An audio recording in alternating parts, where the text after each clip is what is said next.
Juan 15, del 13 al 16. Y quiero ministrarte bajo la palabra una amistad íntima con Dios.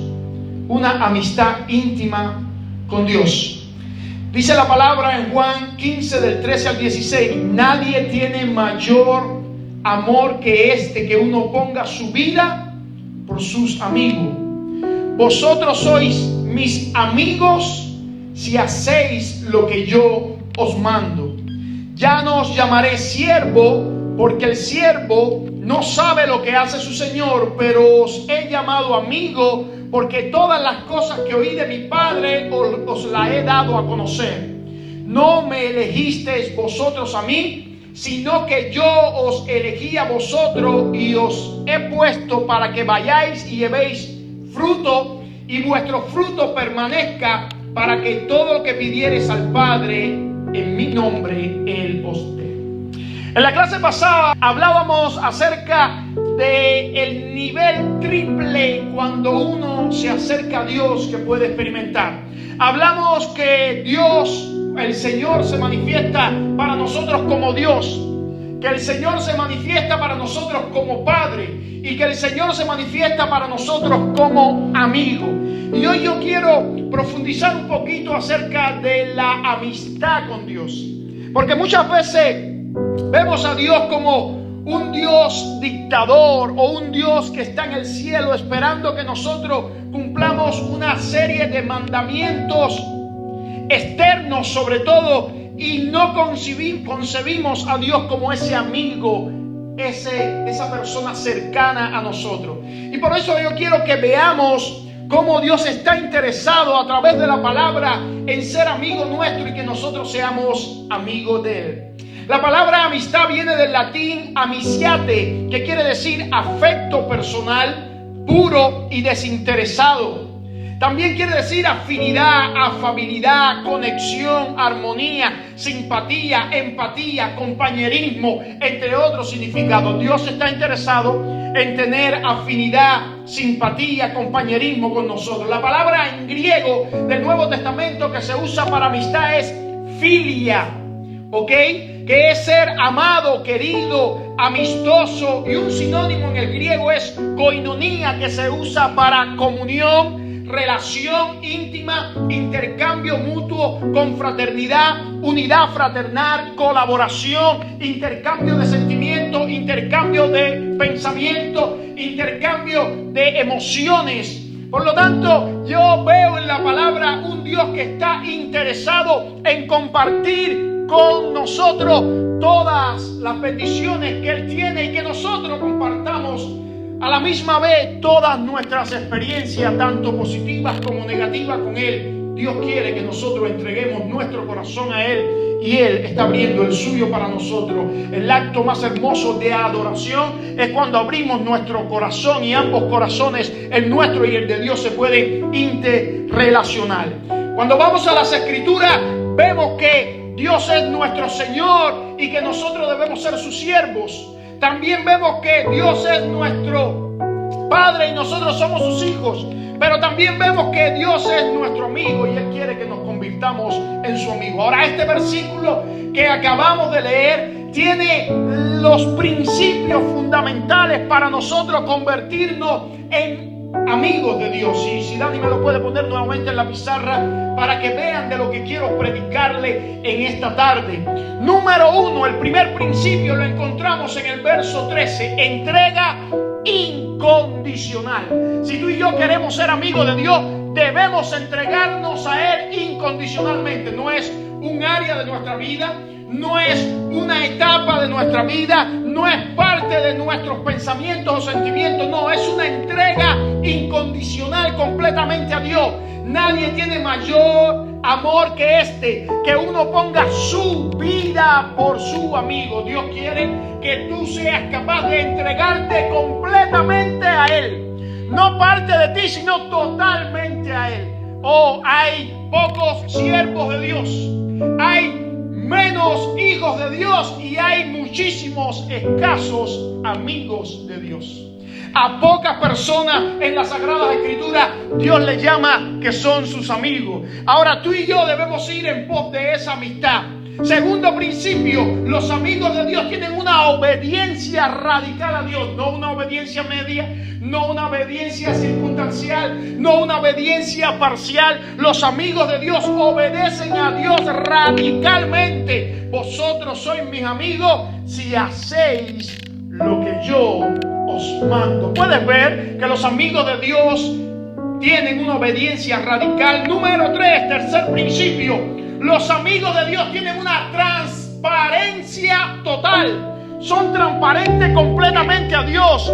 No van a Dios escondiendo su pecado. No van a Dios tratando de manifestar una apariencia que en realidad no es. No, su vida es un libro abierto de parte del Señor. Su vida es un espejo de parte para Dios. Su vida es completamente abierta. Vea el versículo 15. Ya no os llamaré siervo, porque el siervo no sabe lo que hace su Señor, pero os he llamado amigo, porque todas las cosas que oí de mi Padre os las he dado a conocer. ¿Puedes ver la transparencia de la amistad de Dios? Cuarto principio, una intimidad especial, una relación especial. Mira como dice el verso 16: no me elegisteis vosotros a mí, sino que yo os elegí a vosotros. Yo os he puesto para que vayáis y llevéis mucho fruto, y vuestro fruto permanezca, para que todo lo que pidiereis al Padre en mi nombre, Él os dé. Esa es la amistad que tú y yo tenemos con el Señor, que Él nos eligió. Si tú estás sentado aquí, no es porque alguien te invitó. Si tú estás sentado aquí, no es por obra del azar o de la casualidad. Si tú estás sentado aquí, es porque Dios en su eterno amor y misericordia puso sus ojos sobre ti y te ha dado 1, 2, 3, 40, 50, 70, 150 oportunidades para que te acerques a Él, porque Él quiere que tú seas su amigo, y va a hacer que tú lleves mucho fruto, y de esos frutos que tú vas a llevar, el Señor va a hacer comer a muchos sedientos, a muchas personas que tienen necesidad. Entonces, cuando entres en esa relación de amistad con Dios, vas a pedir lo que tú quieras y lo vas a recibir, porque el Padre está complacido en darte lo que quiera. Si tú me permites entrar al contenido, al desarrollo de este sermón, vamos a analizar la vida que cada uno de los que estamos aquí conocemos prácticamente de memoria, y es la vida del rey David, un hombre que se llama, conforme a las Escrituras, el hombre conforme al corazón de Dios. La vida de David muestra estos 4 principios que hemos analizado: entrega incondicional, obediencia radical, transparencia total e intimidad especial de una manera única. David, su nombre indica una amistad con Dios. La palabra David quiere decir bienaventurado. En la genealogía de David hay hombres importantes como son su bisabuelo Boaz y Ruth. El padre de David fue Isaí, y su madre, aunque no se conoce, en los Salmos 86 y 16 se puede deducir que era una mujer llena de piedad, una mujer temerosa de Dios. Era un hombre con una apariencia agradable, pero era el menor entre 8 hermanos. Y al ser el menor entre 8 hermanos, le tocaba un lugar de anonimato, un lugar no reconocido, porque en la antigüedad se daba posiciones importantes del primogénito al menor. Quiere decir que el menor no tenía mucha repercusión en el seno familiar. La palabra dice que era pastor de ovejas, y cuidando las ovejas muchas veces tuvo que hacer algo. Tuvo que desafiar las inclemencias de la naturaleza. Los osos, los leones venían a comer las ovejas, y dice que él desafiaba a los osos y a los leones matándolos, y tomaba la boca, literalmente dice, de los osos y los leones, y la abría cuando tenían a las ovejas presas. Ahí, en ese anonimato, en ese buscar del Señor, en esa parte donde no estaba la luz pública, David compuso salmos importantes en las vigilias de la noche, como fue el Salmo 8, conocido por todo. Oh Jehová, Señor nuestro, cuán glorioso es tu nombre en toda la tierra, has puesto tu gloria sobre los cielos. O el Salmo 19, los cielos cuentan la gloria de Dios y el firmamento anuncia la obra de sus manos. O el famoso Salmo 23 que todos conocemos: Jehová es mi pastor y nada me faltará.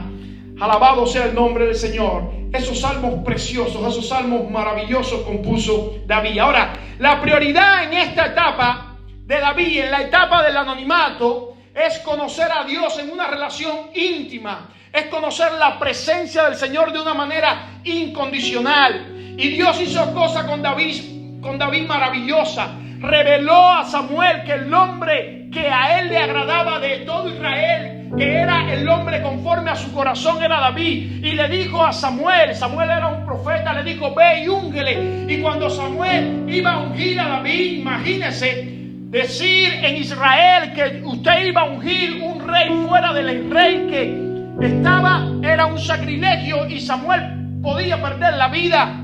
Y Dios le dijo a Samuel: no digas que vas a ungir, sino que vas a ofrecer holocausto al Señor, lo cual no era mentira, pero no descubría toda la verdad. Y cuando Samuel estaba llegando a casa de Isaí, el padre de David, Dios le dijo una palabra que me impacta, que marca mi vida. Y le dijo Dios a Samuel, porque todavía Samuel no sabía quién era el ungido de Dios: cuando vayas a ungir al que yo he separado, al hombre conforme a mi corazón, no te fijes en su apariencia física, en su exterior, porque yo, dice Dios, yo no miro lo que miran los hombres, es decir, su exterior. Yo miro lo que hay en el corazón.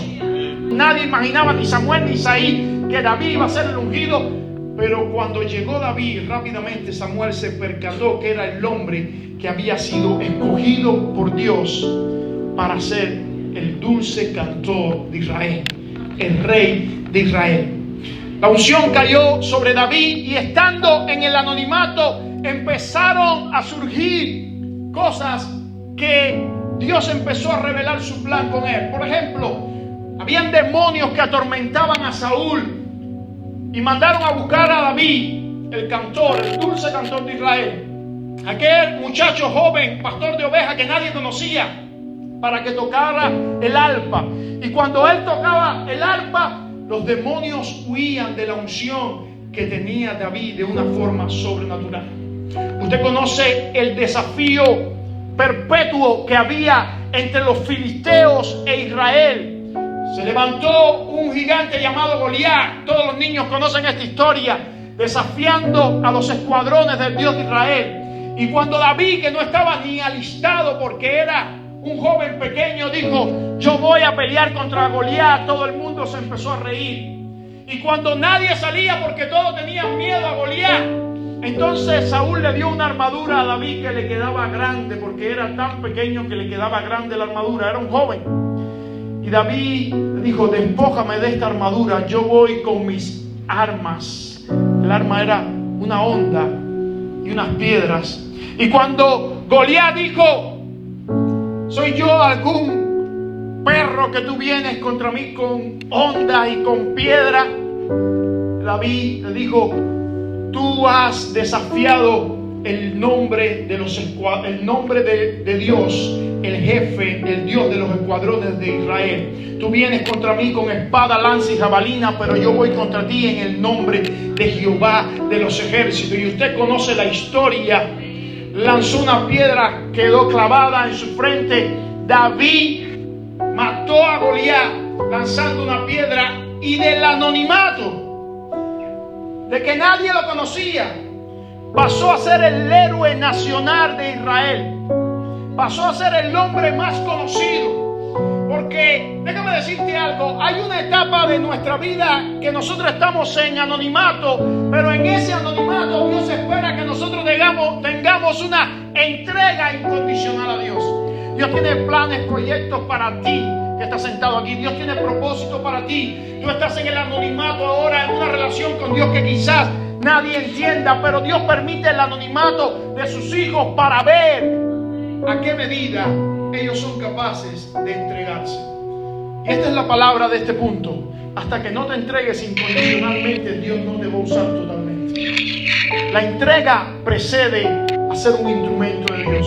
Cuando nos entregamos nuestra vida, nuestra familia, nuestra economía, nuestro tiempo, nuestras posesiones, Dios empieza a usarnos de una manera sobrenatural. Hasta que David no se entregó, no aprendió la lección. Para ser usado hay que ser consagrado, hay que ser apartado, hay que entregarse de una manera especial. Esa fue la primera etapa de David en el anonimato, la amistad con Dios en el anonimato. Ahora David entra en una segunda etapa y es la amistad con Dios en medio de la prueba, en medio de circunstancias adversas. Y ahora vamos al principio de una obediencia para Dios radical. La unción que había caído sobre David le trajo un éxito inmediato, pero este éxito que tuvo David no desembocó en que él se convirtiese en el rey de Israel, sino que provocó celos en la persona de Saúl. Y cuando Dios nos empieza a usar, eso provoca celo en otras personas, quizás en la familia, quizás en las personas del mundo, quizás en algunos hermanos. Pero David se mantuvo humilde delante de la presencia de nuestro Dios. Pero ahora Saúl estaba lleno de celo porque oía a las doncellas cantar. Saúl mató a sus miles, pero David mató a sus 10,000. Es decir, las hazañas de David se cantaban y alababan por arriba de las hazañas de Saúl. Ahora, Saúl intentó matar a David en 2 ocasiones. Cuando estaba tocando el arpa para él, le lanzó en 2 ocasiones una lanza, la cual quedó clavada, dice la historia, en la pared, y David tuvo que salir huyendo. La reacción de David no fue ir contra Saúl porque sabía que todavía era el rey de Israel, sino que él estaba esperando su tiempo. En otra ocasión, Saúl hizo una delegación, la cual fue en contra de David y Jonathan, su amigo, los cuales tenían un pacto de amistad. Le salvó hablando al corazón de Saúl y diciéndole: ¿qué mal ha hecho este hombre contigo?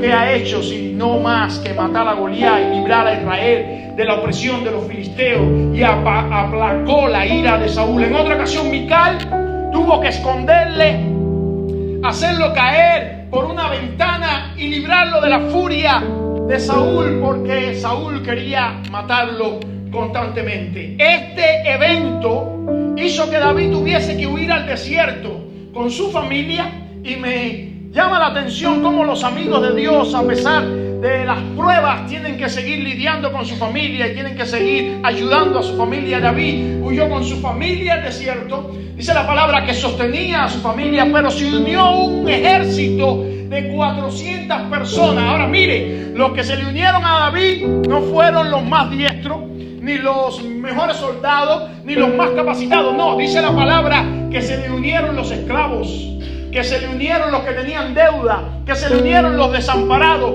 Y de ese ejército de familiares y de personas de muchas maneras desvalidas, sea económica o físicamente, Dios levantó los valientes de David. Que usted conoce la historia, cómo esos valientes de David hicieron historia de una manera sobrenatural. Saúl usó varias maniobras de manipulación para operar contra David, pero Dios le libró en su misericordia de todas ellas. En esa ocasión, en el desierto, David, tratando de huir, compone el Salmo 7. Jehová, Dios mío, en ti he confiado, sálvame de todos los que me persiguen y líbrame, no sea que desgarren mi alma cual león y me destrocen sin que haya quien me libre. Levántate, oh Jehová, en tu ira, álzate en contra de la furia de mis angustiadores y despierta en favor mío el juicio que mandaste. Bendito sea el nombre del Señor. Compone también en el desierto salmos de liberación como el 59. Líbrame de mis enemigos, oh Dios mío.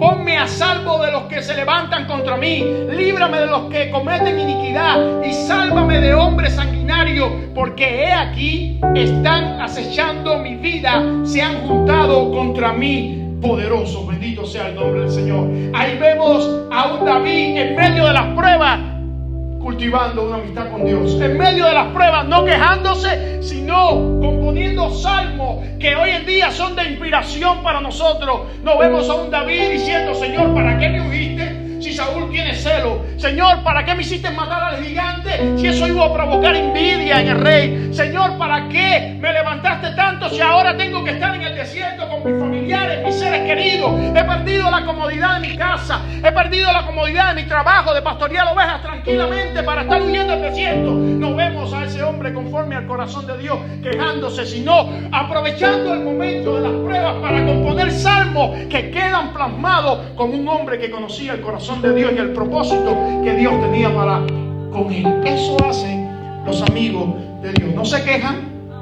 Cuando los persiguen, no temen. Están confiados en la soberanía de Dios. Compuso salmos de confianza como el 34. Bendeciré a Jehová en todo tiempo. Su alabanza estará de continuo en mi boca. David sabía que era Dios para él. Compuso salmos a pesar de que estuvo 15 años en el desierto esperando. Compuso salmos que hablaban acerca de la fidelidad de Dios para su vida. Salmo 27:1. Jehová es mi luz y mi salvación. ¿De quién temeré? Jehová es la fortaleza de mi alma. ¿De quién he de atemorizarme? Cuando se juntaron contra mí los malignos, mis angustiadores y mis enemigos para comer mis carnes, ellos tropezaron y cayeron. Aunque un ejército acampe contra mí, no temerá mi corazón. Aunque contra mí se levante guerra, yo estaré confiado. Una cosa demandado a Jehová, esta buscaré, que esté yo en la casa de Jehová todos los días de mi vida, para contemplar la hermosura de Jehová y para inquirir en su santo templo.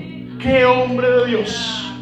Conocía a Dios de una manera sobrenatural. 15 años en el desierto, no se desesperó. Compuso salmos que hablan de la amistad que tenía con Dios. Salmo 63. Dios, Dios mío eres tú. De madrugada te buscaré. Mi alma tiene sed de ti. Mi carne te anhela en tierra seca, árida, donde no hay agua, para ver tu poder y tu gloria. David experimentó de una manera sobrenatural la amistad de Dios. David enfrentó diversos peligros en la fila de los filisteos, pero experimentó la provisión de Dios en el desierto. En el desierto, David no se amargó, sino que la fidelidad de Dios fue con él y se mantuvo sano. Bendito sea el nombre del Señor. Ahora vamos a ver la otra etapa de David, la amistad con Dios en medio del éxito. Porque después que pasaron los 15 años del desierto, Dios cumplió su palabra. Y vamos a ver una intimidad especial. Cómo tuvo una intimidad especial con Dios en medio del éxito. A la edad de 30 años, David fue coronado como rey de Judá y reinó 7 años y medio en Hebrón. Y luego fue coronado por las 12 tribus de Israel y reinó en total 40 años. Ahora, cuando David reinó y ya se estableció en su trono, no empezó a querer ser un conquistador como Carlomagno, como Alejandro el Grande. No, David tenía una prioridad y era exaltar la presencia de Dios. Mire qué es lo primero que hace David cuando llega al trono, cuando gobierna sobre todo Israel. Dice: ¿dónde está el arca de Dios? La tienen los filisteos. Lo primero que hay que hacer es ir a buscar el arca de Dios. Usted sabe, el arca de Dios simboliza la presencia de Dios. Y organizó una delegación para buscar el arca de Dios, donde compuso el famoso Salmo 24. Alzaos puertas vuestras cabezas y alzaos vosotras puertas eternas, y entrará el Rey de Gloria. Esas puertas le está hablando a las puertas de Jerusalén. Les hizo una canción donde le decía a las puertas de Jerusalén: alzaos puertas vuestras cabezas y alzaos vosotras puertas eternas, y entrará el Rey de Gloria. ¿Quién es este Rey de Gloria? Jehová el fuerte y valiente, Jehová el poderoso en batalla. Alzaos puertas vuestras cabezas y alzaos vosotras puertas eternas, y entrará el Rey de Gloria. ¿Quién es este Rey de Gloria? Jehová de los ejércitos. Él es el Rey de la Gloria. Tomó el arca que simboliza la presencia de Dios, que era el arca del pacto, la introduce en Jerusalén, la pone en una vivienda, y ahora empieza un avivamiento de adoración. David convoca a todos los reyes, todos los príncipes de los levitas, a todos los dirigentes de los levitas, para que organizasen a los cantores para un lado, a los instrumentistas para el otro, para empezar un culto sin precedente de adoración. Primera de Crónicas 15:16. Asimismo dijo David a los principales de los levitas que designasen de sus hermanos a cantores con instrumentos de música, con salterio y arpa y címbalo, que resonasen y alzasen la voz con alegría. Alabado sea el nombre del Señor. La prioridad de David era traer el arca, sintonizar la presencia de Dios, organizar un culto donde se pudiera celebrar, donde se pudiera adorar al Señor. Y empezó los salmos de David de exaltación a Dios. El famoso Salmo 16:11. En tu presencia hay plenitud de gozo, delicias a tu diestra para siempre. Salmo 22:3, que todos conocemos de memoria. Porque tú habitas en las alabanzas de tu pueblo. Salmo 33:1. Alegraos, oh justos, en Jehová, en los íntegros es hermosa la alabanza. Este hombre no solo compuso en el desierto, ahora en medio del éxito estaba componiendo salmos también. Un total de 73 salmos fueron compuestos por David, porque era el amigo del Señor. La decisión del rey David de restaurar a Mefibosé, el hijo o el descendiente de Jonatán, habla de la pasión, del amor que tenía él. Lo trajo a este desvalido al palacio y lo hizo sentar al lado de él. Le dio comida, le dio las posesiones de sus descendientes. Habla del corazón de David, porque escuche esto: el hombre que es amigo de Dios no toma venganza, sino que muestra el amor de Dios a su semejante. En su reinado, David expresó un anhelo especial por edificar una casa al Señor. Dios puso en su corazón que el arca no debía estar en una tienda, sino que debía edificar un templo. Y Dios le dio la oportunidad de transmitírselo a su hijo Salomón, y que ese templo fuese edificado. En la intimidad que David tuvo con Dios, Dios le dio una promesa y le dijo que su reino iba a ser eterno. Hizo un pacto eterno de carácter mesiánico. ¿Qué quiere decir eso? De David en adelante empezó la genealogía, o siguió, mejor dicho, la genealogía de Jesucristo. David era de la tribu de Judá, y por ahí mismo salió, por palabra de Dios, con David salió Jesucristo. David expresó su sincera gratitud por la gran fidelidad de Dios en toda su vida. Ahora, David también experimentó o mostró una amistad con Dios en medio de la crisis, en medio del quebranto, porque David también tuvo crisis y David también cayó, y es el principio de una transparencia total. No te pierdas, una transparencia total.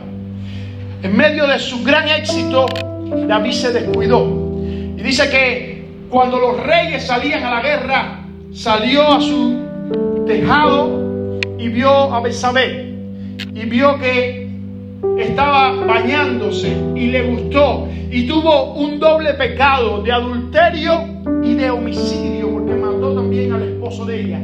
Cayó. Dios mantuvo la amistad con David, pero de ninguna manera permitió la carnalidad en David, sino que mandó al profeta Natán y le dijo: había un hombre, usted conoce la parábola o la historia o la profecía de Natán. Dice: había un hombre que tenía muchas ovejas, pero había otro que tenía una sola oveja, y el hombre que tenía muchas ovejas quiso tomar la oveja del que tenía una sola, y David dijo: es digno de muerte. Y Natán le dijo con la autoridad del Señor: ese fuiste tú, tomaste la oveja de ese hombre que era la única que tenía. Ahora, este hombre en su posición, este hombre en su reinado, este hombre con todo el éxito que tenía, con toda la economía que tenía, no endureció su corazón, sino que mostró su pecado a Dios y se arrepintió. David, de una manera especial, compuso entonces el Salmo 51, diciéndole a Dios: ten piedad de mí, oh Dios, conforme a tu misericordia, conforme a la multitud de tus piedades, borra mis rebeliones, lávame más y más de mi maldad y límpiame de mi pecado, porque yo reconozco mis rebeliones y mi pecado está siempre delante de mí. Contra ti solo he pecado y he hecho lo malo delante de tus ojos. Pero hay algo hermoso que me llama la atención de David. David tuvo consecuencias por el pecado. Dice que un hijo de él violó a su hija, su media hermana, que otro hijo mató a su hijo. Dice que las mujeres le eran infiel a la luz pública por este pecado que cometió.